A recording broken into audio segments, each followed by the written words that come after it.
أعوذ بالله من الشيطان الرجيم بسم الله الرحمن الرحيم. وفاقی وزارت برائے مذہبی امور کی طرف سے جاری کردہ مکتوب کا اردو خلاصہ. دعوت اسلامی ایک غیر سیاسی پرامن سب سے بڑی مذہبی تحریک ہے جو کہ ملک اور بیرون ملک قرآن و سنت کے مطابق اسلام کا پیغام عام کرنے میں مصروف عمل ہے. یہ تحریک مکمل غیر سیاسی ہونے کے ساتھ ساتھ انتہا پسندی اور دہشت گردی سے پاک ہے. وفاقی وزارت برائے مذہبی امور اس تحریک کے نیکی کی دعوت عام کرنے کے انداز اور اس سے متعلق دیگر تمام امور سے مطمئن ہے. Certificate issued by Ministry of Religious Affairs, Government of Pakistan. To whom it may concern. Dawat-e-Islami is the largest religious, non-political, propagational and peaceful movement of Quran and Sunnah in the country, working for propagation of the message of Holy Quran and Sunnah all over the country as well as abroad. The Jamaat is purely non-political, non-extremist and non-terrorist. Therefore, Ministry of Religious Affairs is satisfactory on their propagation for Islam as well as other activities relates to religion. صلو علی الحبیب صلی اللہ تعالی علی محمد. ظلم ایک ایسا عمل جو آتش دوزخ کو بھڑکانے کا سبب ہے. سرکار مدینہ صلی اللہ تعالی علیہ وآلہ وسلم کا فرمان عبرت نشان ہے. اللہ عز و جل ظالم کو مہلت دیتا ہے یہاں تک کہ جب پکڑ میں لیتا ہے تو نہیں چھوڑتا. شیخ طریقت امیر اہل سنت بانی دعوت اسلامی حضرت علامہ مولانا ابو بلال محمد الیاس اختار قادری رضوی دامت برکاتہم العالیہ نے ذی قعدہ 1429 ہجری بمطابق 2008 کو صحرائے مدینہ مدینۃ الاولیاء ملتان شریف میں ہونے والے 3 روزہ بین الاقوامی سنتوں بھرے اجتماع میں خصوصی بیان بنام ظلم کا انجام فرمایا. دعوت اسلامی کا اشاعتی ادارہ مکتبۃ المدینہ اس بیان کی VCD مختلف مواقع کے مناظر اور آواز کی مکسنگ کے ساتھ پیش کرنے کی سعادت حاصل کر رہا ہے. آپ اس بیان میں ملاحظہ فرمائیں گے مفلس کون ہے، قرض کی ادائیگی میں تاخیر گناہ ہے، ایذاء مسلم کا عذاب، حضرت عمر رضی اللہ تعالی عنہ کا انصاف اور بربادی ایمان کے اسباب وغیرہ. اول تا آخر اس بیان کو ملاحظہ کیجئے، انشاءاللہ عز و جل فکر آخرت کا ذہن بنے گا. صلو علی الحبیب صلی اللہ تعالی علی محمد. الحمدللہ رب العالمین والصلاة والسلام على سید المرسلین اما بعد فاعوذ باللہ من الشیطان الرجیم بسم اللہ الرحمن الرحیم. الصلاة والسلام علیک یا رسول اللہ وعلى آلك وأصحابك يا حبيب الله. الصلاة والسلام عليك يا نبي الله وعلى آلك وأصحابك يا نور الله.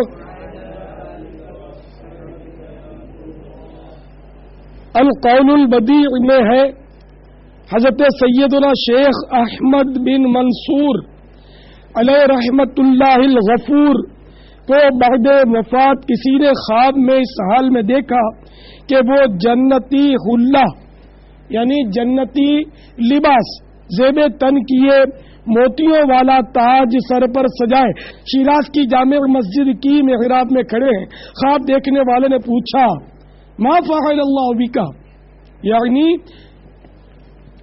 اللہ عز و جل نے آپ کے ساتھ کیا معاملہ فرمایا؟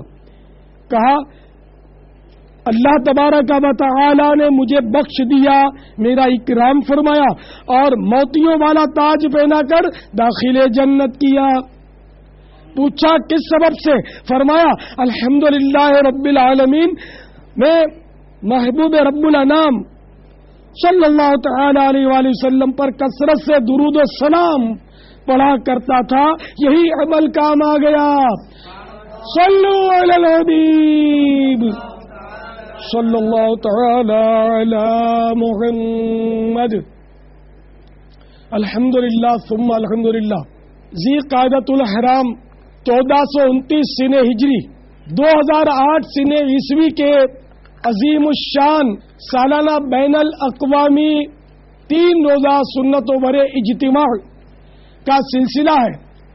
اس وقت دعوت اسلامی کے عظیم مرکز صحرائے مدینہ مدینۃ الاولیاء ملتان شریف میں لاکھوں مسلمان ملک با ملک، شہر با شہر، گاؤں با گاؤں، قریہ با قریہ سے تشریف لائے ہوئے ہیں. میں دعا کرتا ہوں کہ اللہ تبارک و تعالی ہمارے اس اجتماع کو بخیر و عافیت اتمام تک پہنچائے اور ہمیں آزمائش کے بغیر ہی کامیابی نصیب کرے. حضرت سیدنا شیخ عبداللہ شافعی علیہ رحمت اللہ القوی اپنے سفر نامے میں لکھتے ہیں، ایک بار میں شہر بصرہ سے ایک قریہ یعنی گاؤں کی طرف جا رہا تھا. دوپہر کے وقت یکایک خوفناک ڈاکو ہم پر حملہ آور ہوا. میرے رفیق کو اس نے شہید کر ڈالا. ہمارا مال و متاع چھین کر میرے دونوں ہاتھ رسی سے باندھے مجھے زمین پر ڈالا اور فرار ہو گیا. میں نے جو تو ہاتھ کھولے اور چل پڑا، مگر پریشانی کے عالم میں رستہ بھول گیا. یہاں تک کہ رات آ گئی. ایک طرف آگ کی روشنی دیکھ کر میں اسی سمت چل دیا. کچھ دیر چلنے کے بعد مجھے ایک خیمہ نظر آیا. میں شدت پیاس سے نڈال ہو چکا تھا، لہذا خیمے کے دروازے پر کھڑے ہو کر میں نے صدا لگائی، العطش العطش، ہائے پیاس ہائے پیاس. اتفاق سے وہ خیمہ اسی خوفناک ڈاکو کا تھا. میری پکار سن کر بجائے پانی کے وہ ننگی تلوار لیے باہر نکلا اور چاہا کہ ایک ہی وار میں میرا کام تمام کر دے. اس کی بیوی آڑے آئی مگر وہ نہ مانا اور مجھے گھسیٹتا ہوا دور جنگل میں لے آیا اور میرے سینے پر چڑھ گیا. میرے گلے پر تلوار رکھ کر مجھے ذبح کرنے ہی والا تھا کہ یکایک جھاڑیوں کی طرف سے ایک شیر دہاڑتا ہوا برآمد ہوا. شیر کو دیکھ کر خوف کے مارے ڈاکو اچھل کر دور جا گرا. شیر نے جھپٹ کر اسے چیر پھاڑ ڈالا اور جھاڑیوں میں غائب ہو گیا. میں اس غیبی امداد پر اللہ عز و جل کا شکر بجا لایا. سچ ہے کہ برے کام کا انجام برا ہے. تو اے میرے میٹھے میٹھے اور پیارے پیارے اسلامی بھائیوں جو اس وقت صحرائے مدینہ میں مجھے سن رہے ہو اور مدنی چینل اور انٹرنیٹ کے ذریعے دنیا کے مختلف مقامات پر سننے والوں اور سننے والیوں، دیکھا آپ نے ظلم کا انجام کس قدر بھیانک ہے. حضرت سیدنا شیخ محمد بن اسماعیل بخاری علیہ رحمت اللہ الباری صحیح بخاری میں نقل کرتے ہیں. حضرت سیدنا ابو موسیٰ اشعری رضی اللہ تعالی عنہ سے روایت ہے، سرکار مدینہ منورہ سردار مکہ مکرمہ صلی اللہ تعالی علیہ وآلہ وسلم نے فرمایا، بے شک اللہ عز و جل ظالم کو مہلت دیتا ہے یہاں تک کہ جب اس کو اپنی پکڑ میں لیتا ہے تو پھر اس کو نہیں چھوڑتا. یہ فرما کر نبیوں کے تاجور محبوب رب اکبر عز و جل و صلی اللہ تعالی علیہ وآلہ وسلم نے پارہ 12 سورہ ہود کی آیت نمبر 102 تلاوت فرمائی. كذلك أخذ ربك إذا أخذ القرى وهي ظالمة إن أخذه أليم شديد.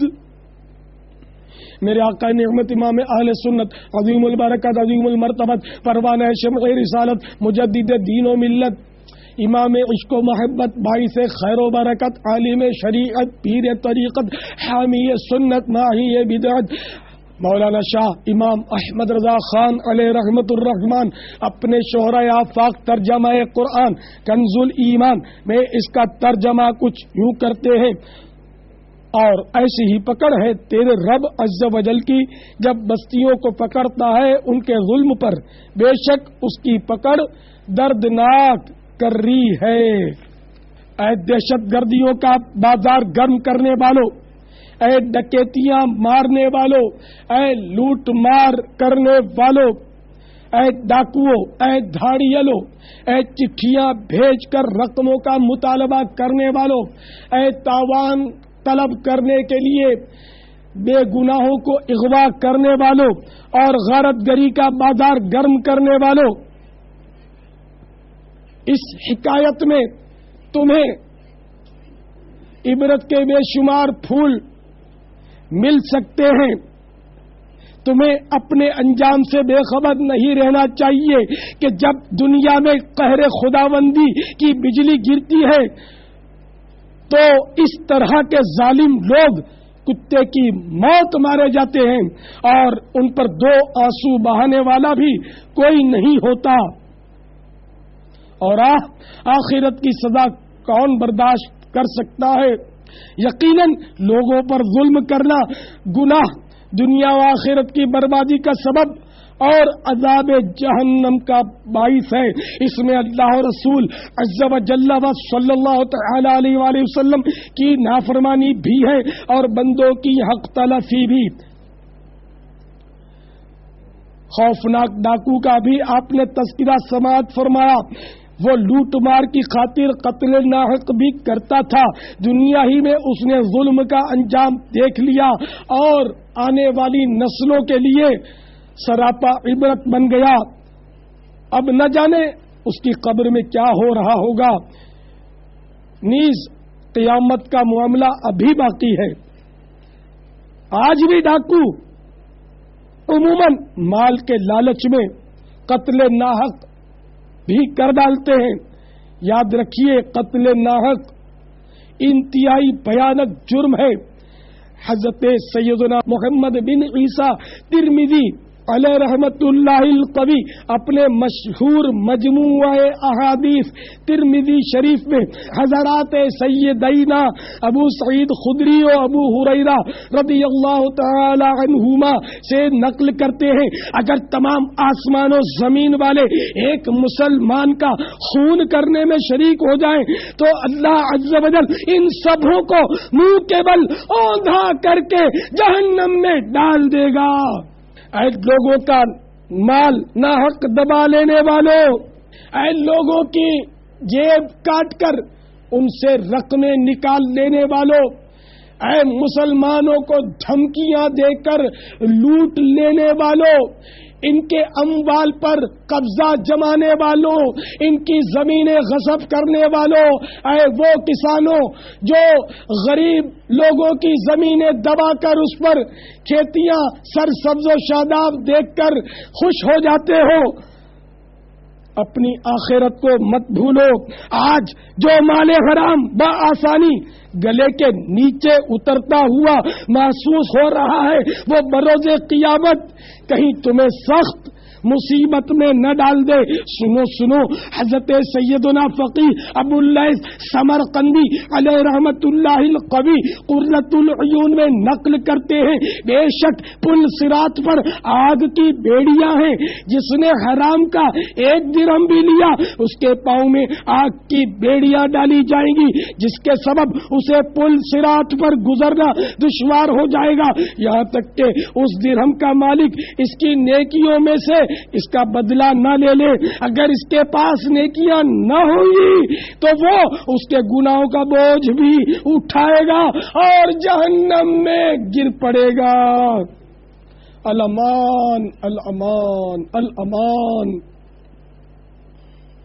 حضرت سیدنا مسلم بن حجاج قشیری علیہ رحمت اللہ القوی اپنے مشہور مجموعہ حدیث صحیح مسلم شریف میں نقل کرتے ہیں، سرکار نامدار، مدینے کے تاجدار، رسولوں کے سالار، نبیوں کے سردار، ہم غریبوں کے غمگسار، ہم بے کسوں کے مددگار، شفیع روز شمار جناب احمد مختار، بے اذن پروردگار غیبوں پر خبردار۔ صلی اللہ تعالی علیہ وآلہ وسلم نے استفسار فرمایا، کیا تم جانتے ہو مفلس کون ہے؟ صحابہ کرام علیہم الرضوان نے عرض کی، یا رسول اللہ عز و جل و صلی اللہ تعالی علیہ وآلہ وسلم، ہم میں سے جس کے پاس دراہم یعنی رقم اور سامان نہ ہو وہ مفلس یعنی غریب و نادار ہے۔ فرمایا میری امت میں مفلس یعنی غریب مسکین نادار وہ ہے جو قیامت کے دن نماز روزے اور زکوٰۃ لے کر آیا اور یوں آیا کہ اسے گالی دی، اس پر تہمت لگائی، اس کا مال کھا گیا، اس کا خون بہایا، اسے مارا، تو اس کی نیکیوں میں سے کچھ اس مظلوم کو دے دی جائیں اور کچھ اس مظلوم کو۔ پھر اگر اس کے ذمے جو حقوق تھے ان کی ادائیگی سے پہلے اس کی نیکیاں ختم ہو جائیں تو ان مظلوموں کی خطائیں لے کر اس ظالم پر ڈال دی جائیں، پھر اسے آگ میں پھینک دیا جائے۔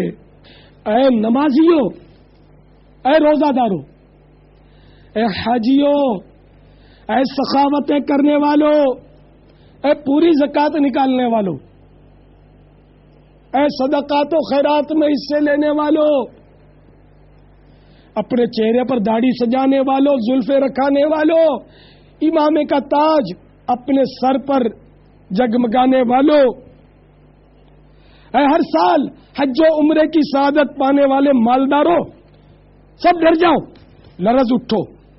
حقیقت میں مفلس وہ ہے جو نماز، روزہ، زکوٰۃ، صدقات، سخاوتیں، فلاحی کاموں اور بڑی بڑی نیکیوں کے باوجود قیامت میں تہی دامن اور خالی کا خالی رہ جائے، جن کو کبھی گالی دے کر، کبھی بلا اجازت شرعی ڈانٹ کر، بے عزتی کر کے، ذلیل کر کے، مار پیٹ کر کے، عاریتاً چیزیں لے کر واپس نہ لوٹا کر، قرض دبا کر، دل دکھا کر، الزام تراشی کر کے، تہمتیں لگا کر، طرح طرح سے دل آزاریاں کر کے ناراض کر دیا ہوگا، ایسے لوگ اس کی ساری نیکیاں لے جائیں گے اور نیکیاں ختم ہو جانے کی صورت میں ان کے گناہوں کا بوجھ اٹھا کر جہنم میں جھونک دیا جائے گا۔ الامان الامان الامان۔ کیا اب بھی چوریوں سے باز نہیں آؤ گے؟ کیا اب بھی ڈکیتیاں نہیں چھوڑو گے؟ اے جیب کاٹنے کی نیت سے آنے والوں اور لوگوں کی جیبوں پر نظریں اب بھی توبہ نہیں کرو گے؟ تمہاری ہاتھ چالاکی تمہیں کہیں آخرت میں پھنسا کر نہ رکھ دے۔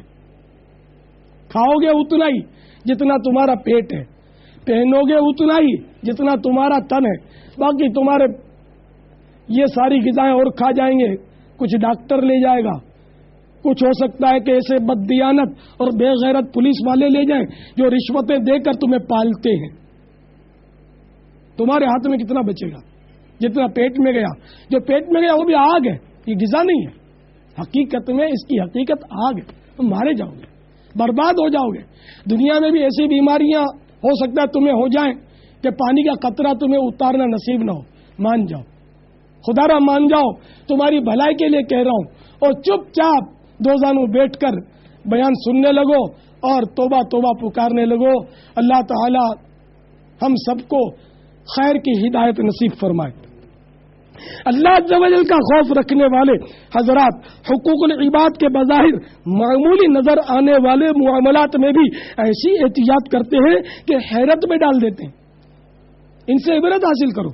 حضرت سیدنا ابراہیم بن آدم علیہ رحمت اللہ الاکرم نے ایک باغ کے اندر نہر میں سیب دیکھا، اٹھایا اور کھا لیا۔ کھاتے تو کھا لیا مگر پھر احساس ہو گیا کہ یہ میں نے کیا کیا، میں نے اس کے مالک کی اجازت کے بغیر کیوں کھایا؟ چنانچہ تلاشتے ہوئے باغ تک پہنچے، یعنی جس رخ سے سیب آیا تھا نہر کے کنارے چلتے چلتے چلتے آخر ایک باغ تک آ کر رکے جہاں سیبوں کے درخت تھے، تو یہ طے ہوا کہ یہ سیب یہیں کا گرا ہوگا۔ چنانچہ باغ کی مالکہ جو کہ خاتون تھیں، ان سے آپ رحمت اللہ تعالی علیہ نے معذرت چاہی۔ اس خاتون نے عرض کی، اے اللہ کے نیک بندے، یہ باغ مجھے اکیلے کا نہیں ہے، میں بادشاہ کی اس میں شراکت دار ہوں، پارٹنرشپ ہے میری، آدھا باغ میرا آدھا بادشاہ کا ہے، چلیے تو میرا آدھے سیب پر جو حق بنتا تھا وہ میں نے آدھا معاف کیا، اب آدھا معاف کرنے کا تو مجھے میں مجاز نہیں، تو بادشاہ معاف کر سکتا ہے۔ چنانچہ اس اللہ کے ولی کو دیکھیے کہ بادشاہ کہیں دور بلخ میں رہتا تھا، اس کے محل پر آپ سفر کر کے پہنچے اور آدھا سیب معاف کروا کر ہی دم لیا، کہ اللہ کے ولیوں کی شان۔ اور ایک ہماری حالت ہے جو ہم دیکھ رہے ہیں، تو میرے میٹھے میٹھے اور پیارے پیارے صحیح بھائیوں، مدنی چینل اور انٹرنیٹ کے ذریعے سننے والوں، اس حکایت میں بغیر پوچھے دوسروں کی چیزیں ہڑپ کر جانے والوں، سبزیوں اور پھلوں کی ریڑھیوں سے چپ چاپ کچھ نہ کچھ اٹھا کر اپنی ٹوکری میں ڈال لینے والوں کے لیے عبرت ہی عبرت ہے۔ بظاہر معمولی نظر آنے والی شے بھی اگر بغیر اجازت شرعی استعمال کر ڈالی اور قیامت کے روز پکڑے گئے تو کیا بنے گا؟ چنانچہ حضرت علامہ عبد الوہاب شاعرانی قدس سرہ النورانی تنبیہ المغترین میں نقل کرتے ہیں، مشہور تابعی بزرگ حضرت سیدنا وہب بن منبہ رضی اللہ تعالیٰ عنہ فرماتے ہیں، ایک اسرائیلی نوجوان نے اپنے پچھلے تمام گناہوں سے توبہ کی، 70 سال تک لگاتار اس طرح عبادت کرتا رہا کہ دن کو روزہ رکھتا اور رات کو جاگ کر عبادت کرتا، نہ کوئی عمدہ غذا کھاتا، نہ کسی سائے کے نیچے آرام کرتا۔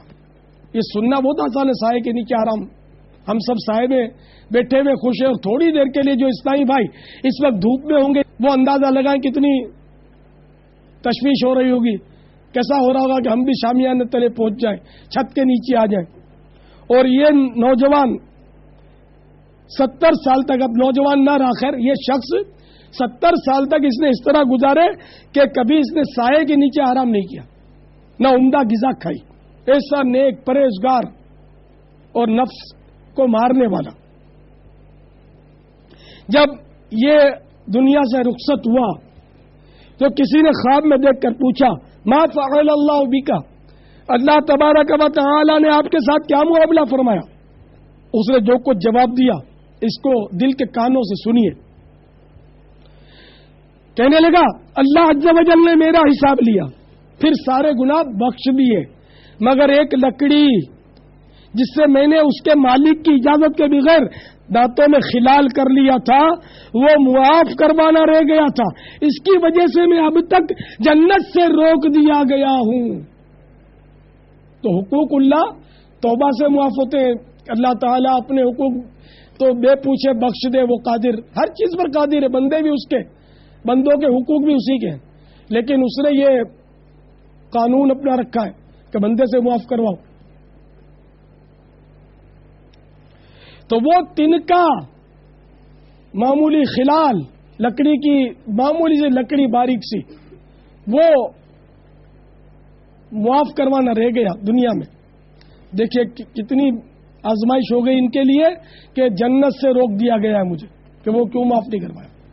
تو ذرا غور تو کیجئے کہ ایک معمولی لکڑی جنت میں داخلے سے مانے یعنی رکاوٹ ہو گئی، اور آج ہمارا کیا حال ہے؟ ہاں، معمولی لکڑی کے خلال کی تو کیا ہی بات ہے، آج کل تو بغیر دعوت کے دوسروں کے یہاں کھانا ہی کھا ڈالتے کھانے والے۔ یاد رکھیے، بغیر بلائے کسی کی دعوت میں گھس جانا شرعاً منع ہے۔ ابو داؤد شریف کی حدیث پاک میں یہ بھی ہے، جو بغیر بلائے گیا وہ چور ہو کر گھسا اور غارت گری کر کے نکلا۔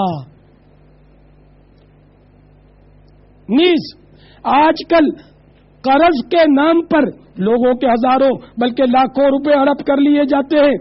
ابھی تو یہ سب آسان لگ رہا ہوگا لیکن قیامت میں بہت مہنگا پڑ جائے گا. اے لوگوں کا قرضہ دبا لینے والوں، پیسوں کے لیے خواہ دھکے کھلانے والوں، ٹال مٹول کرنے والوں، قرضہ لے کر بھلا دینے والوں، کان کھول کر سنو. میرے آقا، میرے مرشد اعلی حضرت امام اہل سنت مولانا شاہ امام محمد رضا خان علیہ رحمت الرحمان نقل کرتے ہیں، جو دنیا میں کسی کے تقریباً 3 پیسے دین یعنی قرض دبا لے گا، بروز قیامت اس کے بدلے 700 باجماعت نمازیں دینی پڑ جائیں گی. یعنی صرف 3 پیسوں کے بدلے 700، وہ بھی باجماعت تقریباً 3 پیسے. تو یہاں تو 700 اور باجماعت نمازیں ظاہر وہ دینی پڑ جائیں گی جو مقبول بھی ہوئی ہوں. تو اپنے کو تو نماز پڑھنا اول تو نصیب کتنا ہوتا ہے اور جو پڑھتے ہیں ان کو نماز پڑھنا کتنا آتا ہے، یہ ہر ایک اپنے اوپر غور کر لے. تو آخرت کا حساب جو یہ بڑا مہنگا پڑے گا. تو میرے پیارے پیارے اور میٹھے میٹھے ہیں بھائیو، ہم تو دعا کرتے ہیں اے خدا تواب ہمیں بے حساب بخش دے. اے خدا بند قدوس تیری قسم ہم حساب کتاب نہیں لا سکیں گے، ہمیں حساب کی طاقت نہیں مولا، بے حساب بخش دے. اگر حساب ہوا تو ہم کیا کریں گے؟ تو بہرحال یہ ذہن نشین کر لیجئے کہ جو کسی کا قرضہ دبا لے وہ ظالم ہے، اور یہ بیان ظلم کا انجام آپ سن رہے ہیں. تو جو ظالم ہے وہ سخت نقصان میں. حضرت سیدنا سلیمان طبرانی قدس سرہ الربانی اپنے مجموعہ احادیث الموسوم طبرانی میں نقل کرتے ہیں، سرکار مدینہ منورہ سردار مکہ مکرمہ صلی اللہ تعالی علیہ وآلہ وسلم نے فرمایا، جس کا خلاصہ ہے ظالم کی نیکیاں مظلوم کو، مظلوم کے گناہ ظالم کو دلوائے جائیں گے. الامان الامان الامان. قرض کی بات چلی تو یہ بھی بتاتا چلوں کہ حجت الاسلام حضرت سیدنا امام محمد بن محمد غزالی علیہ رحمت اللہ والی کیمیائے سعادت میں نقل کرتے ہیں، جو شخص قرض لیتا ہے اور یہ نیت کرتا ہے کہ میں اچھی طرح ادا کر دوں گا تو اللہ رب عزت عز و جل اس کی حفاظت کے لیے اس پر چند فرشتے مقرر فرما دیتا ہے اور وہ دعا کرتے ہیں کہ اس کا قرض ادا ہو جائے. اور اگر قرض ادا کر سکتا ہو تو قرض خواہ کی مرضی کے بغیر اگر ایک گھڑی بھر بھی تاخیر کرے گا تو گناہگار ہوگا اور ظالم قرار پائے گا. خواہ روزے کی حالت میں ہو یا سو رہا ہو اس کے ذمے گناہ لکھا جاتا رہے گا، گویا ہر حال میں گناہ کا میٹر چلتا رہے گا اور ہر صورت میں اس پر اللہ رب عزت عز و جل کی لعنت پڑتی رہے گی. یہ گناہ تو ایسا ہے کہ نیند کی حالت میں بھی اس کے ساتھ رہتا ہے. اگر اپنا سامان بیچ کر قرض ادا کر سکتا ہے تب بھی کرنا پڑے گا،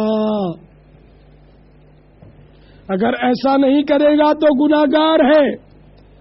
اگر قرض کے بدلے ایسی چیز دے جو قرض خواہ کو ناپسند ہو تب بھی دینے والا گناہگار ہوگا، اور جب تک اسے راضی نہیں کرے گا اس ظلم کے جرم سے نجات نہیں پائے گا، کیونکہ اس کا یہ فعل کبیرہ گناہوں میں سے ہے مگر لوگ اسے معمولی خیال کرتے ہیں.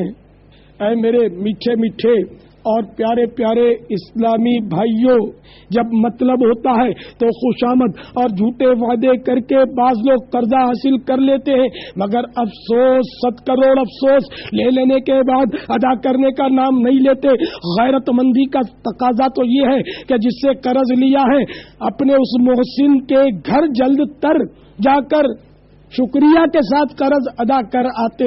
مگر آج کل حالت یہ ہے کہ اگر قرض ادا کرنا بھی ہے تو بیچارے قرض خواہ کو خوب دھکے کھلا کھلا کر رلا رلا کر اس غریب کی رقم کو توڑ پھوڑ کر یعنی تھوڑی تھوڑی مقدار میں قرض لوٹایا جاتا ہے.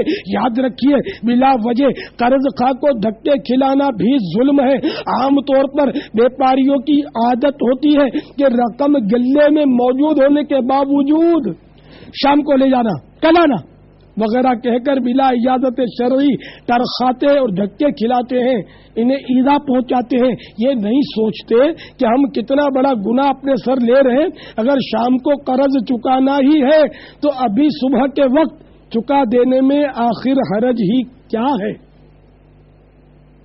حقوق العباد کا معاملہ بڑا نازک ہے، مگر آج کل بے باکی کا دورہ ہے. عوام تو کجا خواص کہلانے والے بھی عموماً اس کی طرف سے غافل رہتے ہیں.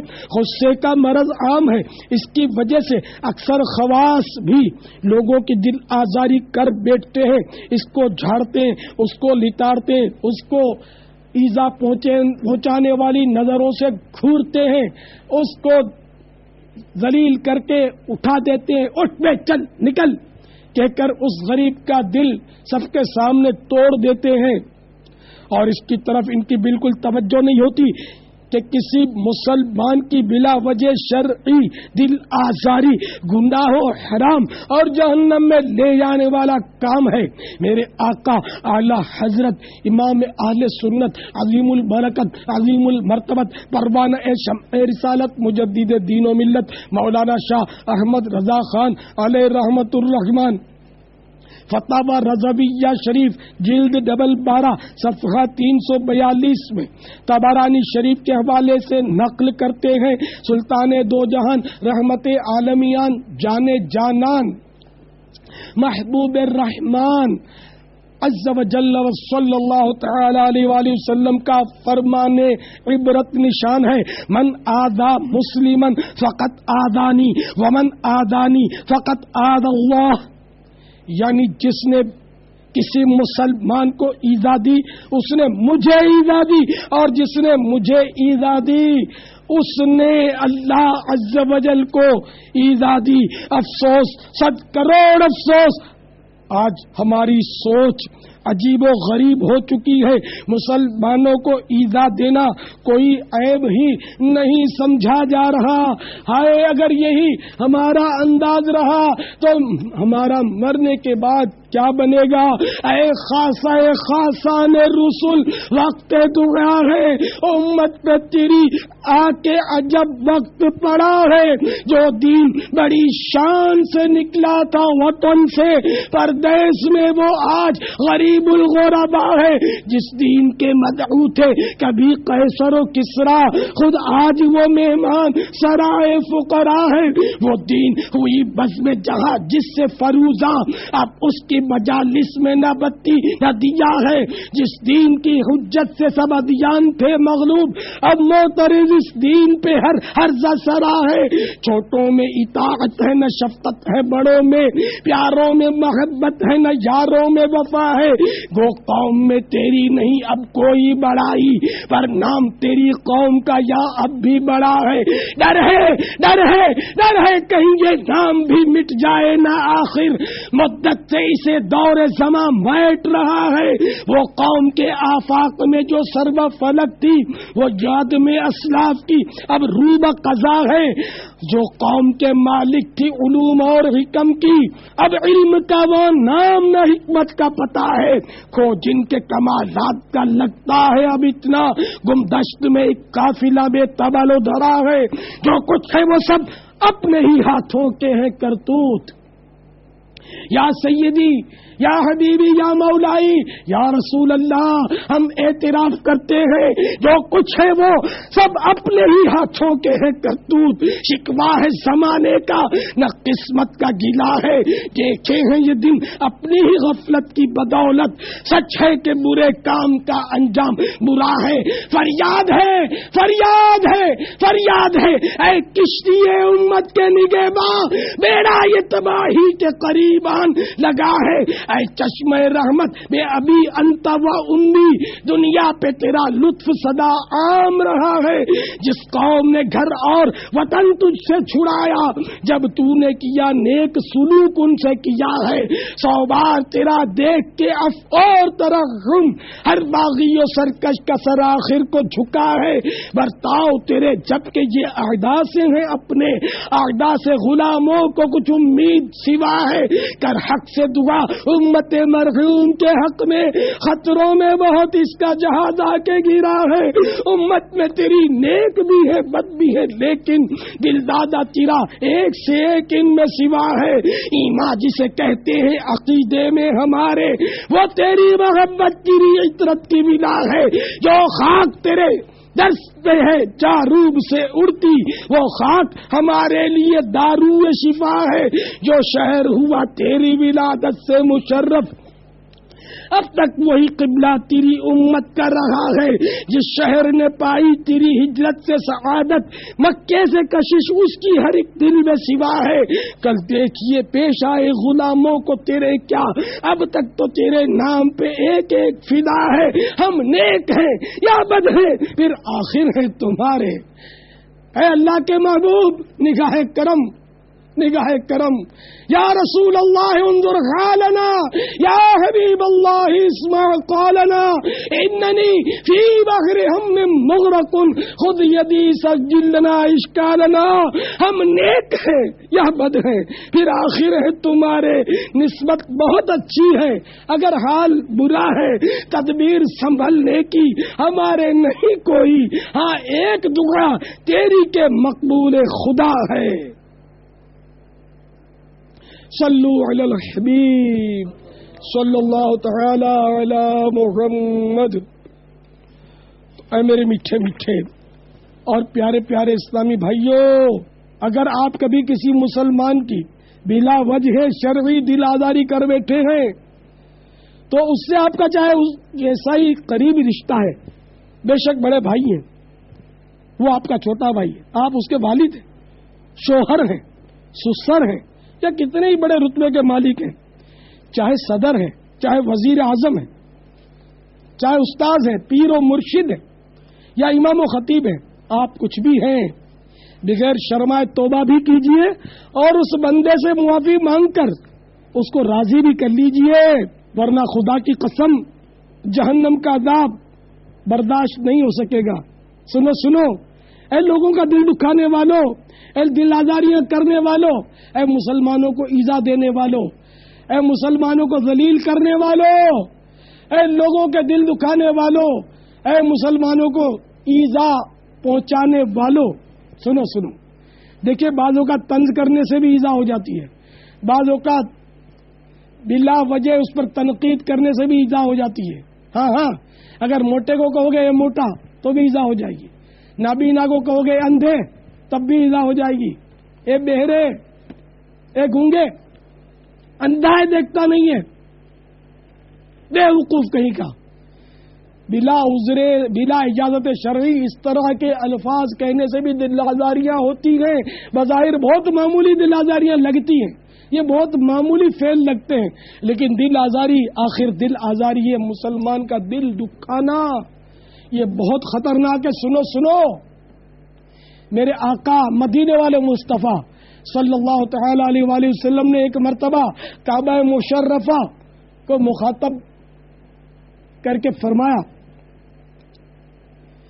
مسلمان کی حرمت یعنی مسلمان کی عزت تجھ سے زیادہ ہے، تو مسلمان کی بے عزتی کرنا، اس کو ذلیل کرنا بلا اجازت شرعی، یہ کوئی چھوٹا جرم نہیں ہے۔ تو اے مسلمانوں کی دل آزاریوں کا سبب بننے والوں، سنو، حضرت سیدنا یزید بن شجرہ رحمت اللہ تعالی علیہ فرماتے ہیں، جس طرح سمندر کے کنارے ہوتے ہیں اسی طرح جہنم کے بھی کنارے ہیں، جن میں بختی اونٹوں جیسے سانپ اور خچروں جیسے بچھو رہتے ہیں۔ اہل جہنم جب عذاب میں کمی کے لیے فریاد کریں گے تو حکم ہوگا کناروں سے باہر نکلو، وہ جو ہی نکلیں گے تو وہ سانپ انہیں ہونٹوں سے اور چہروں سے پکڑ لیں گے اور ان کی کھال تک اتار لیں گے، وہ لوگ وہاں سے بچنے کے لیے آگ کی طرف بھاگیں گے، پھر ان پر کھجلی مسلط کر دی جائے گی، وہ اس قدر کھجائیں گے کہ ان کا گوشت پوست سب جھڑ جائے گا اور صرف ہڈیاں رہ جائیں گی۔ پکار پڑے گی، اے فلاں کیا تجھے تکلیف ہو رہی ہے؟ وہ کہے گا ہاں، تو کہا جائے گا یہ اس ایذا کا بدلہ ہے۔ اے لوگوں کو ایذا دینے والوں کان کھل کر سنو، اسے کیا کہا جائے گا؟ کہا جائے گا یہ اس ایذا کا بدلہ ہے جو تم مسلمانوں کو دیا کرتا تھا۔ الامان والحفیظ، الامان والحفیظ، توبوا الی اللہ، استغفر اللہ، صلوا علی الحبیب صلی اللہ تعالی علی محمد۔ ارے ایذا تو بہت معمولی حرکت سے بھی بسا اوقات ہو جاتی ہے۔ ہائے ہائے ہمارا کیا بنے گا؟ سنو سنو، اللہ کے پیارے محبوب دانا غیوب منزہ عن العیوب صلی اللہ تعالی علیہ وآلہ وسلم نے ارشاد فرمایا مسلمان کے لیے جائز نہیں کہ دوسرے مسلمان کی طرف آنکھ سے اس طرح اشارہ کرے جس سے تکلیف پہنچے۔ ایک مقام پر ارشاد فرمایا کسی مسلمان کو جائز نہیں کہ وہ کسی مسلمان کو خوفزدہ کرے۔ تو معلوم ہوا کہ کسی کو خوفزدہ کرنا یا ایذا دینے والی نظروں سے گھورنا، اس کی بھی شرعی اجازت نہیں ہے کہ یہ بھی ایذا ہے۔ ہاں جب تک شرعی اجازت کے تحت کرے تو الگ بات ہے۔ تو بہرحال میرے پیارے پیارے میٹھے میٹھے بھائیوں، پتہ چلا کہ صرف ہاتھ سے ہی ایذا نہیں ہوتی، صرف کلاشن کوف سے ایذا نہیں ہوتی، صرف خنجر یا چھری سے ایذا نہیں ہوتی۔ یہ زبان جو یہ دو دھاری تلوار ہے، یہ بہت خطرناک ہے، اس سے بڑی ایذا ہوتی ہے۔ آنکھوں سے بھی ایذا ہوتی ہے، منہ سکیڑنے سے بھی ایذا ہوتی ہے، ہاتھ کے اشارے سے بھی ایذا ہوتی ہے، ٹانگ کے اشارے سے بھی ایذا ہوتی ہے۔ نے ٹانگ لہراتے ہوئے کہا کہ ایک رکھوں گا، اشارے سے کہا، یہ بھی تو ایذا ہوئی نا، جبکہ بے وجہ شرعی ایسا کیا تو یہ بھی ایذا ہوئی۔ تو جسم کے مختلف اعضاء سے بھی ایذا ہو سکتی ہے، لکڑی سے بھی ایذا ہو سکتی ہے، ڈنڈی سے بھی ہو سکتی ہے، ہاں ایک تنکے سے بھی ہو سکتی ہے، سوئی سے بھی ہو سکتی ہے، اور بم سے بھی ہو سکتی ہے، دھماکے سے بھی ہو سکتی ہے، دہشت گردی سے بھی ہو سکتی ہے، چوری ڈکیتی سے بھی ہو سکتی ہے، جیب کترنے کی حرکت سے بھی ہو سکتی ہے، چھین لینے سے بھی ہو سکتی ہے، چھپا لینے سے بھی ہوتی ہے، اور چرا لینے سے بھی ہو سکتی ہے، قتل کرنے سے بھی ہو سکتی ہے، تو زخمی کرنے سے بھی ہو سکتی ہے۔ ایذا کی صورتیں سینکڑوں ہزاروں ہیں۔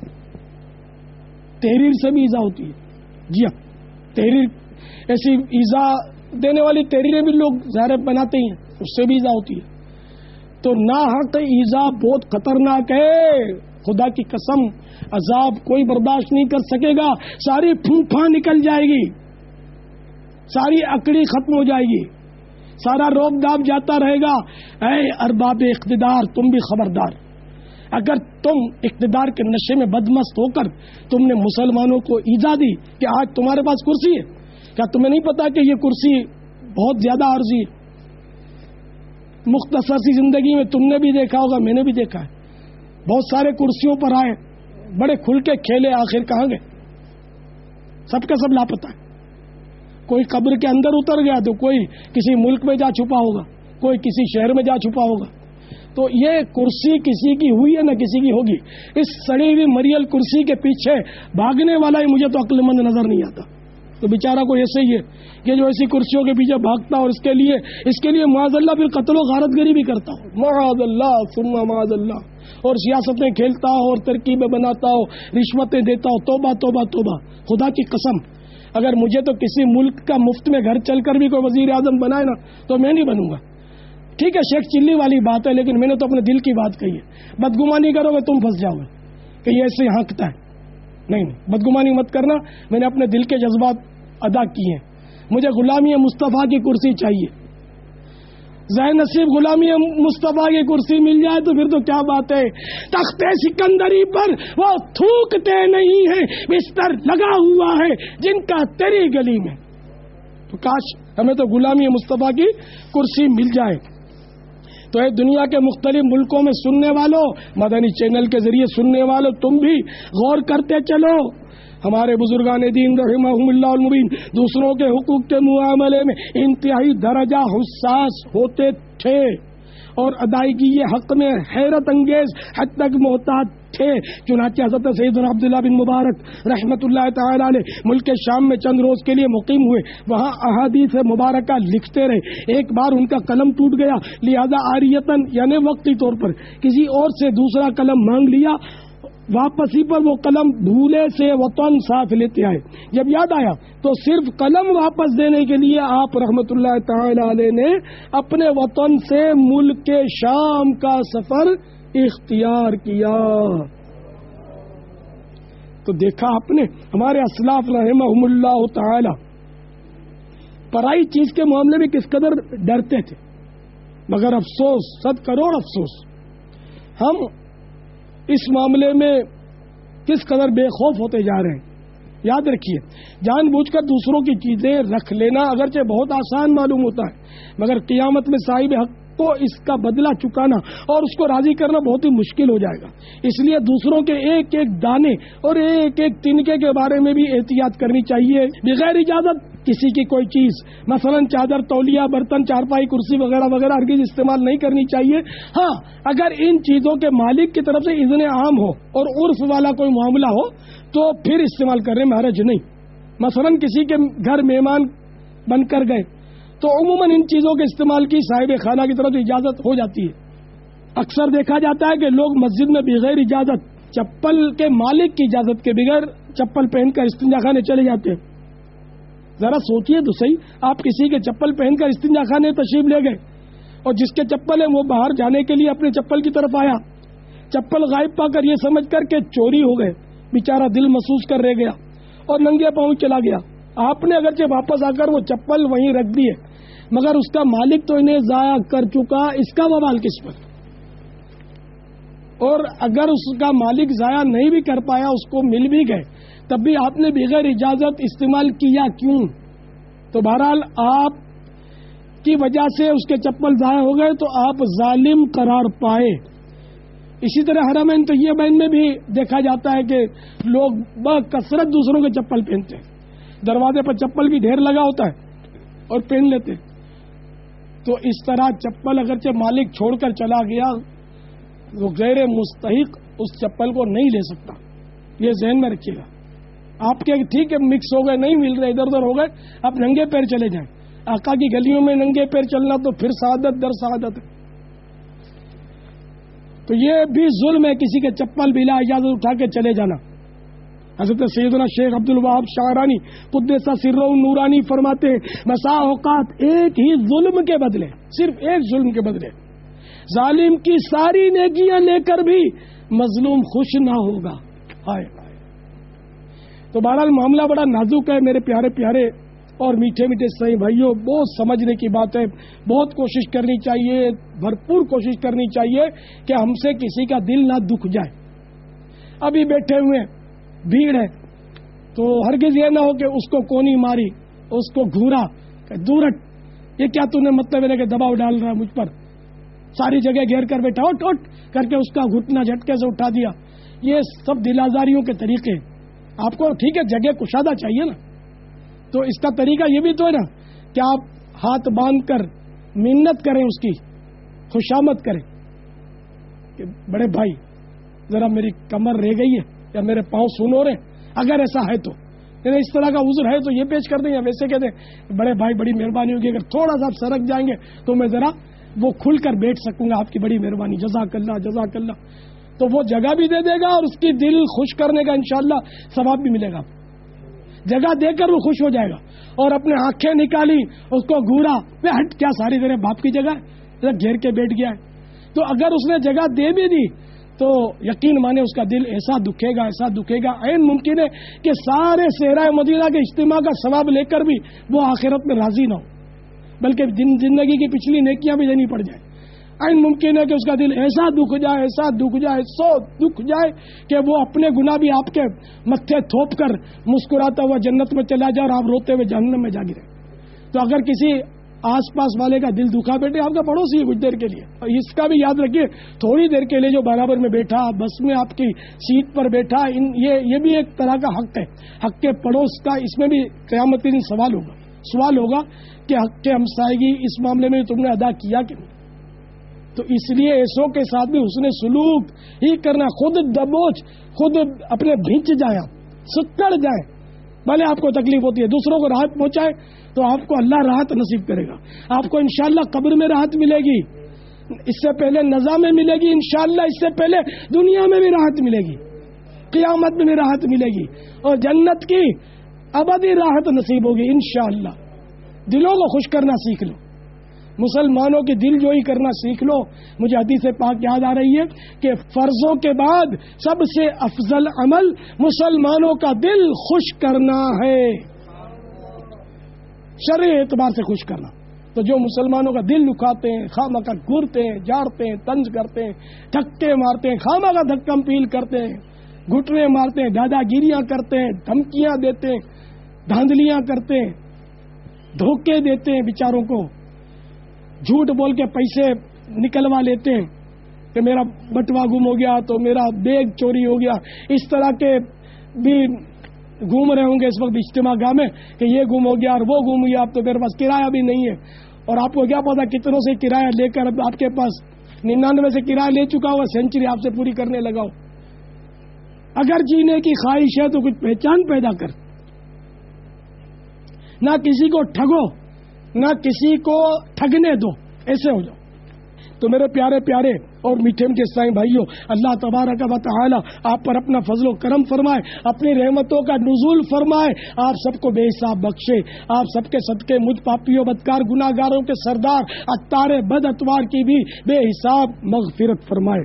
امیر المومنین حضرت سیدنا عمر فاروق اعظم رضی اللہ تعالیٰ عنہ حقوق العباد کے معاملے میں کسی کی رعایت نہ فرماتے تھے. چنانچہ شاہ غسان نیا مسلمان ہوا تھا اور اس سے سیدنا فاروق اعظم رضی اللہ تعالیٰ عنہ کو بہت زیادہ خوشی بھی ہوئی تھی، کیونکہ اس کے سبب اس کی رعایا کے ایمان لانے کی امید پیدا ہو گئی تھی. شاہ غسان طواف کر رہا تھا، اس دوران کسی غریب اعرابی کا پاؤں شاہ غسان کے کپڑے پر آ گیا. غصے میں آ کر شاہ غسان نے ایسا زوردار تماچا مارا کہ اس غریب اعرابی کا دانت شہید ہو گیا. اعرابی جو ہے یہ عرب کے دیہاتیوں کو بولتے ہیں، تو اس کا دانت شہید ہو گیا. اس مظلوم نے حضرت سیدنا عمر فاروق اعظم رضی اللہ تعالیٰ عنہ کی بارگاہ میں نالش کر دی، فریاد کر دی.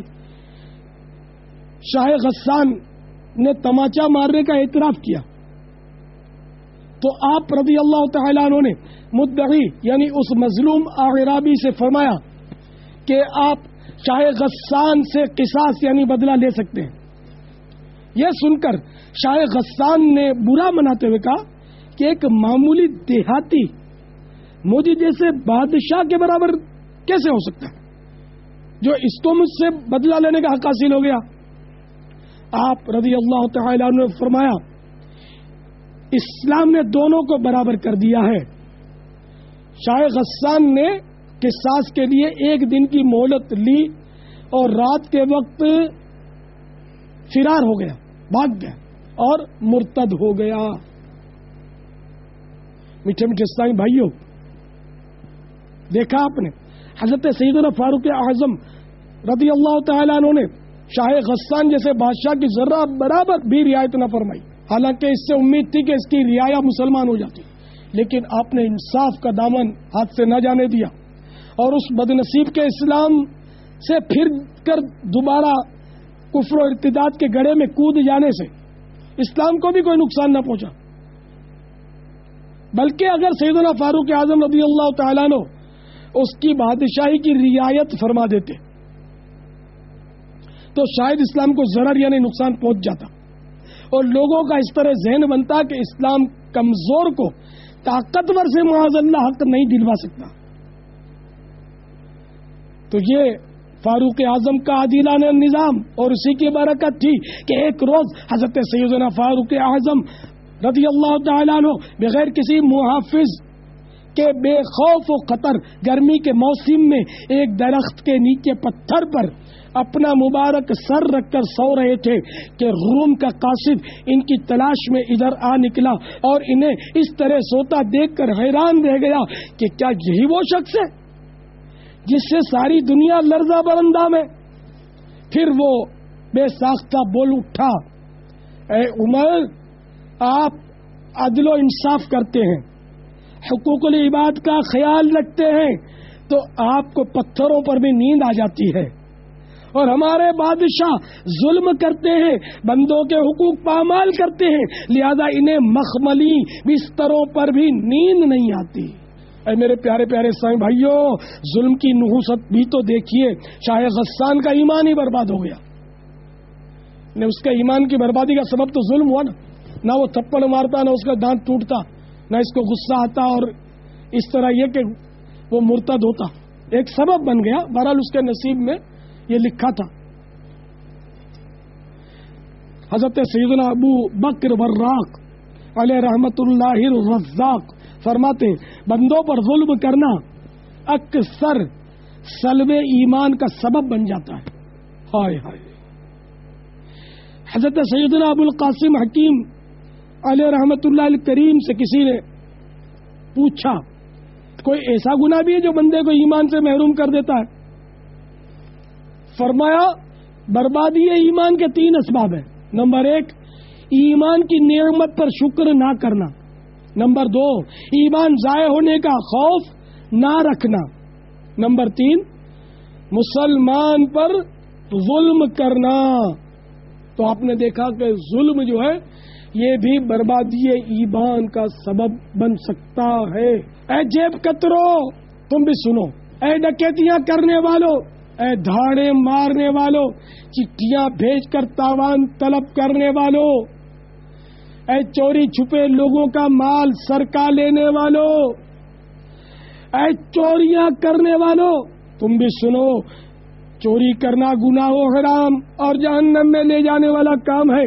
فقی ابو اللیث سمرقندی رحمت اللہ تعالی علیہ قرۃ العیون میں نقل کرتے ہیں، جس نے کسی کا تھوڑا سا مال بھی چرایا، وہ قیامت کے روز اس مال کو اپنی گردن میں آگ کے توق کی شکل میں لٹکا کر آئے گا، اور جس نے تھوڑا سا مال حرام کھایا اس کے پیٹ میں آگ سلگائی جائے گی، اور وہ اس قدر خوفناک چیخیں مارے گا کہ جتنے لوگ اپنی قبروں سے اٹھیں گے کانپ جائیں گے، یہاں تک کہ خدا احکم الحاکمین جل جلالہ لوگوں کے سامنے جو بھی فیصلہ فرمائے۔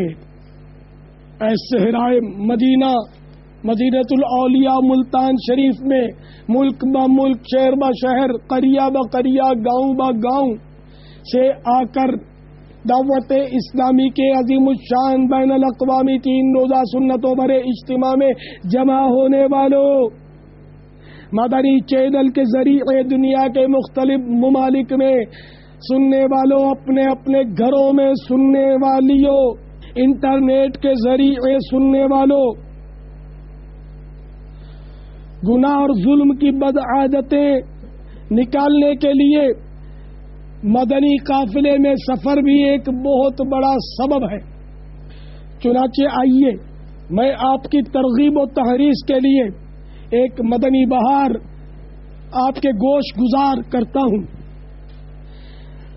مندن گڑھ ضلع رتنا گیری مہاراشٹر ہند کے ایک اسلامی بھائی نے کچھ اس طرح بتایا، میں برے دوستوں کی صحبت کے باعث غنڈہ گینگ میں شامل ہو گیا، لوگوں کو مارنا پیٹنا گالیاں بکنا میرا معمول تھا، جان بوجھ کر جھگڑے مول لیتا، جو نیا فیشن آتا سب سے پہلے میں اپناتا، دن میں کئی بار کپڑے تبدیل کرتا، سوائے جینز کے دوسری پینٹ نہ پہنتا، آوارہ دوستوں کے ساتھ گھوم پھر کر رات گئے گھر لوٹتا اور دن چڑھے تک سوتا رہتا۔ والد صاحب کا انتقال ہو چکا تھا، بیوہ ماں سمجھاتی تو معاذ اللہ ثم معاذ اللہ امی کے سامنے بھی زبان درازی کرتا۔ ایک مرتبہ دعوت اسلامی کے کسی با امامہ اسلامی بھائی نے ملاقات پر ایک رسالہ، مکتبۃ المدینہ کا مطبوعہ ایک رسالہ جنات کا بادشاہ مجھے تحفے میں دیا، میں نے پڑھا تو مجھے اچھا لگا۔ رمضان المبارک میں ایک دن کسی مسجد میں جانے کی توفیق مل گئی تو اتفاق سے وہاں ایک سبز امامے اور سفید لباس میں ملبوس سنجیدہ نوجوان پر نظر پڑی۔ معلوم ہوا کہ یہ یہاں پر اعتکاف کیے ہوئے، انہوں نے درس فیضان سنت دینا شروع کیا تو میں بیٹھ گیا. بعد درس انہوں نے مجھ پر انفرادی کوشش کرتے ہوئے دعوت اسلامی کے مدنی ماحول کی برکتیں بتائیں. ان اسلامی بھائی کا لباس اس قدر سادہ تھا کہ بعض جگہ پیوند بھی لگے ہوئے تھے. پھر جب ان کے گھر سے کھانا آیا تو وہ بھی میں نے دیکھا کہ بالکل سادہ تھا. میں ان کی سادگی سے بہت متاثر ہوا اور مجھے ان سے انسیت ہو گئی، محبت ہو گئی. میں ان سے ملاقات کے لیے آنے جانے لگا. اتفاق سے عید الفطر کے بعد اسی اسلامی بھائی کا نکاح بھی تھا. یہ بیچارے غریب اور تنگ دست تھے، مگر حیرت کی بات کہ انہوں نے اس بات کا مجھے ذرا بھی احساس نہیں ہونے دیا اور نہ ہی کسی قسم کی مالی امداد طلب کی.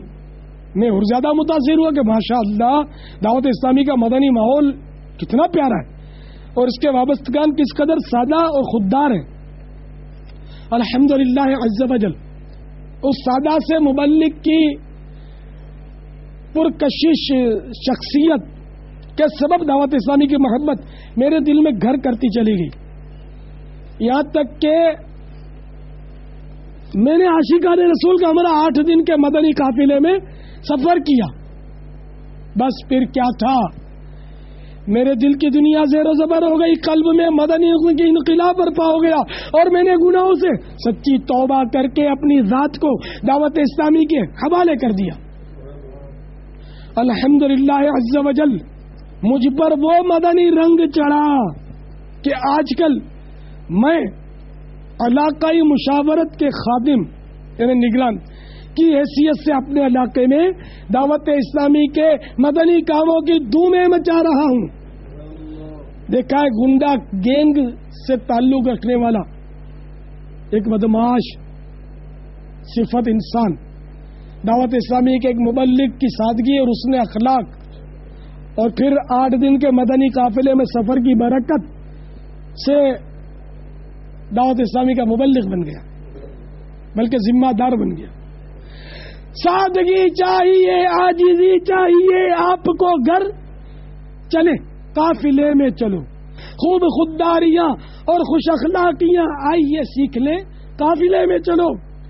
عاشقان رسول لائے سنت کے پھول آؤ لینے چلے، قافلے میں چلو. صلو علی الحبیب صلی اللہ تعالی علی محمد.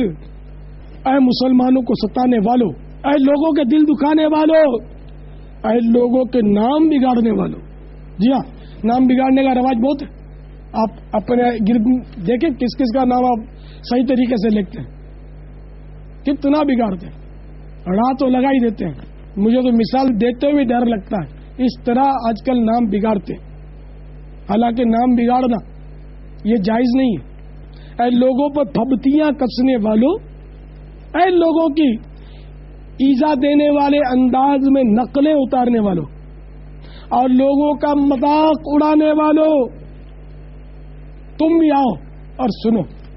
رب کائنات جل جلالہ پارہ 26 سورۃ الحجرات آیت نمبر 11 میں ارشاد فرماتا ہے، یا ایھا الذین آمنوا لا یسخر قوم من قوم عسى أن يكونوا خيرا منهم ولا نساء من نساء عسى أن يكونوا خيرا منهم ولا تلمزوا أنفسكم ولا تنابزوا بالألقاب بئس الاسم الفسوق بعد الإيمان ومن لم يتب فأولئك هم الظالمون. میرے آقا نعمت اعلی حضرت امام اہل سنت عظیم البرکت عظیم المرتبت پروان شمع رسالت امام عشق و محبت مجدد دین و ملت حامی سنت ماہی بدعت عالم شریعت پیر طریقت آفتاب ولایت باعث خیر و برکت حضرت علامہ مولانا الحاج الحافظ القاری شاہ امام احمد رضا خان علیہ رحمت الرحمان اپنے شعرۂ آفاق ترجمہ قرآن کنز الایمان میں اس کا ترجمہ کچھ یوں کرتے ہیں: اے ایمان والو، نہ مرد مردوں سے ہنسیں، عجب نہیں کہ وہ ان ہنسنے والوں سے بہتر ہوں، اور نہ عورتیں عورتوں سے، دور نہیں کہ وہ ان ہنسنے والیوں سے بہتر ہوں، اور آپس میں تعینہ نہ کرو اور ایک دوسرے کے برے نام نہ رکھو۔ کیا ہی برا نام مسلمان ہو کر فاسق کہلانا، اور جو توبہ نہ کرے وہی ظالم ہے۔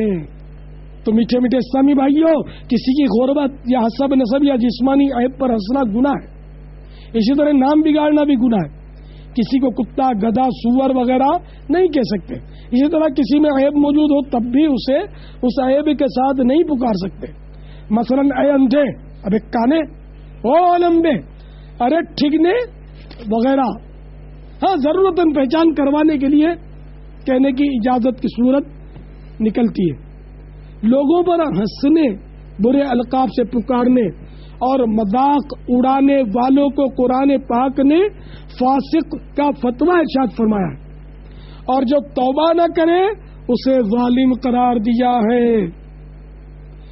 اے مسلمانوں کا مذاق اڑانے والوں، آؤ آؤ کان کھول کر سنو کہ جب کسی مسلمان کا مذاق اڑانے کو جی چاہے تو خدا را اس روایت پر غور کر لیا کرو، جیسا کہ سرکار نامدار مدینے کے تاجدار رسولوں کے سالار نبیوں کے سردار شہنشاہ ابرار سرکار والا تمام غریبوں کے غمگسار ہم بے کسوں کے مددگار بزن پروردگار صاحب پسینے خوشبودار شفیع روز شمار جناب احمد مختار صلی اللہ تعالی علیہ وآلہ وسلم کا فرمان عبرت نشان ہے۔ قیامت کے روز لوگوں کا مذاق اڑانے والے کے سامنے جنت کا ایک دروازہ کھولا جائے گا اور کہا جائے گا کہ آؤ آؤ، تو وہ بہت ہی بے چینی اور غم میں ڈوبا ہوا اس دروازے کے سامنے آئے گا، مگر جیسے ہی وہ دروازے کے پاس پہنچے گا وہ دروازہ بند ہو جائے گا، پھر جنت کا ایک دوسرا دروازہ کھلے گا اور اس کو پکارا جائے گا کہ آؤ، چنانچہ وہ بے چینی اور رنج و غم میں ڈوبا ہوا اس دروازے کے پاس پہنچے گا تو وہ دروازہ بھی بند ہو جائے گا۔ اسی طرح اس کے ساتھ معاملہ ہوتا رہے گا یہاں تک کہ جب دروازہ کھلے گا اور پکار پڑے گی تو وہ نہیں جائے گا۔ تو یوں گویا وہ جنت سے محروم کر دیا جائے گا۔ تو اے مجھے صحرائے مدینہ، مدینۃ الاولیاء ملتان میں سننے والوں، اے جگہ بجگہ اجتماع کے اندر سننے والی اسلامی بہنوں، اے مدنی چینل اور انٹرنیٹ کے ذریعے دنیا کے مختلف ممالک میں سننے والوں اور سننے والیوں، سب گھبرا کر اللہ رب عزت جل جلالہ کی بارگاہ میں رجوع کر لیجئے، سچی توبہ کر لیجئے اور ٹھہریے۔ بندوں کی حق تلفی کے معاملے میں بارگاہ الہی جل جلالہ میں صرف توبہ کرنا کافی نہیں، بندوں کے جو جو حقوق پامال کیے وہ بھی ادا کرنے ہوں گے۔ مثلا مالی حق ہے تو اس کا مال بھی لوٹانا ہوگا، دل دکھایا ہے تو معافی مانگنی ہوگی۔ آج تک جس جس کا مذاق اڑایا، برے القاب سے پکارا، دل آزار نقلیں اتاری، دل دکھانے والے انداز میں آنکھیں دکھائی، گھورا، ڈرایا، گالی دی، غیبت کی اور اس کو پتہ چل گیا، جھاڑا مارا، ذلیل کیا، الغرض کسی طرح بھی بے اجازت شرعی ایذا کا باعث بنے، ان سب سے معاف کروا لیجئے۔ اگر یہ سوچ کر باز رہے کہ معافی مانگنے سے اس کے سامنے میری پوزیشن ڈاؤن ہو جائے گی تو خدا را ٹھنڈے دل سے غور فرما لیجئے، قیامت کے روز اگر یہی لوگ آپ کی نیکیاں حاصل کر کے اپنے گناہ آپ کے سر ڈال دیں گے اس وقت کیا ہوگا؟ خدا کی قسم صحیح معنوں میں آپ کی پوزیشن، اس سڑی ہوئی پوزیشن کی دھجیاں تو اس وقت اڑیں گی اور کوئی ہمدردی کرنے والا، کوئی دو آنسو بہانے والا بھی نہیں رہ جائے گا۔ جلدی کیجئے، جلدی کیجئے، اپنے والدین کے قدموں میں گر کر، اپنے عزیزوں کے آگے ہاتھ جوڑ کر، اپنے ماتحتوں کے پاؤں پکڑ کر، اپنے اسلامی بھائی اور دوستوں سے گڑ گڑا کر، ان کے آگے خود کو ذلیل کر کے آج دنیا میں معافی مانگ کر آخرت کی عزت حاصل کرنے کی صحیح فرما لیجئے۔ اللہ عز و جل کے پیارے حبیب صلی اللہ تعالی علیہ وآلہ وسلم کا ارشاد گرامی ہے، من تواضع للہ رفعہ اللہ، یعنی جو اللہ عز و جل کے لیے عاجزی کرتا ہے اللہ عز و جل اس کو بلندی عطا فرماتا ہے۔ سب ایک دوسرے سے معافی مانگ لیجئے اور سب ایک دوسرے کو معاف بھی کر دیجئے۔ آہ صد کروڑ آہ جس کے ساتھ لوگ زیادہ منسلک ہوتے ہیں اس سے بندوں کی حق تلفیوں کے صدور کا امکان بھی بڑھ جاتا ہے۔ مجھ سگے مدینہ سے وابستگان کی تعداد بھی بہت زیادہ ہے، نہ جانے کتنوں کا مجھ سے دل دکھ جاتا ہوگا۔ میں ہاتھ جوڑ کر عرض کرتا ہوں، میری ذات سے کسی کی جان مال یا آبرو کو نقصان پہنچا ہو، وہ چاہے تو بدلہ لے لے یا مجھے معاف کر دے۔ تصور کیجئے کہ دنیا میں جو بڑے سے بڑا حق تصور کیا جا سکتا ہے وہ سمجھیے کہ میں نے آپ کا تلف کر دیا ہے، اب وہی بڑے سے بڑا حق مجھے معاف کر دیجئے۔ اس کے علاوہ جو بھی حقوق میں نے تلف کیا ہوں للہ فی سبیل اللہ مجھے معافی سے نواز دیجئے، آپ کا بڑا احسان ہوگا۔ اگر کسی کا مجھ پر قرض آتا ہو تو بے شک وصول کر لیں، اگر وصول نہیں کرنا چاہتے یا شرماتے تو مجھے معافی سے نواز دیجیے۔ ایسا تو نہ کیجیے نا کہ آخرت کے لیے باقی رکھ دیں آپ اور میں پھنس جاؤں، اللہ نہ کرے، تو مجھے معاف کر دیجیے۔ البتہ جو آپ میں سے میرا قرض دار ہو تو میں اپنی ذات اس کو معاف کرتا ہوں۔ اے اللہ میرے سبب کسی مسلمان کو عذاب نہ کرنا، جس نے میری دل آزاری کی یا دل آزاری کرے گا، مجھے مارا یا آئندہ مارے گا، میری جان لینے کی کوشش کی یا آئندہ کرے گا یا کہ شہید کر ڈالے گا، میں نے ہر مسلمان کو اپنے اگلے پچھلے حقوق معاف کیے۔ اے میرے پیارے پیارے اللہ، تو بھی مجھ عاجز و مسکین سگے مدینہ کو اگلے پچھلے گناہ معاف فرما دے۔ اس اجتماع میں جو تیرا مقبول بندہ ہو، جو نیک بندہ ہو، جس کے آنسو تجھے پسند آ گئے ہوں، جس کی عاجزی تجھے پسند آئی ہو، اے مالک اسی کا صدقہ، اسی کی عاجزی کا صدقہ، اسی کی سادگی کا صدقہ اے اللہ مجھے معاف کر دے۔ سب اسلامی بھائی جو اس وقت بین الاقوامی 3 روزہ اجتماع میں جمع ہیں یا مدنی چینل اور انٹرنیٹ کے ذریعے دنیا میں جہاں کہیں مجھے سن رہے ہیں، وہ توجہ کریں کہ دنیا میں بندے کا جو بڑے سے بڑا حق تصور کیا جا سکتا ہے، اگر میں نے آپ کا وہ حق بھی طلب کر دیا ہو تو خدا را مجھے معاف کر دیجیے، اور اس کے علاوہ سارے حقوق جو بھی ہو وہ معاف فرما دیجیے، اللہ کے لیے معاف فرما دیجیے۔ بلکہ احسان بالائے احسان تو یہ ہوگا کہ مجھ کمزور و ناتوان بندے کو آئندہ کے لیے پیش کی یعنی ایڈوانس ہی میں معافی سے نواز دیجیے، آپ کا احسان بالا احسان ہوگا، کرم بالا کرم ہوگا۔ خدا را میرا دل رکھ لیجیے اور قلب کی گہرائی کے ساتھ ایک بار یک زبان ہو کر کہہ دیجیے میں نے معاف کیا۔ جس نے معاف کیا اس کو میں دعا دیتا ہوں، جزاکم اللہ خیرا و احسن الجزاء۔ صلو علی الحبیب صلی اللہ تعالی علی محمد، توبوا الی اللہ استغفر اللہ، صلو علی الحبیب صلی اللہ تعالی علی محمد۔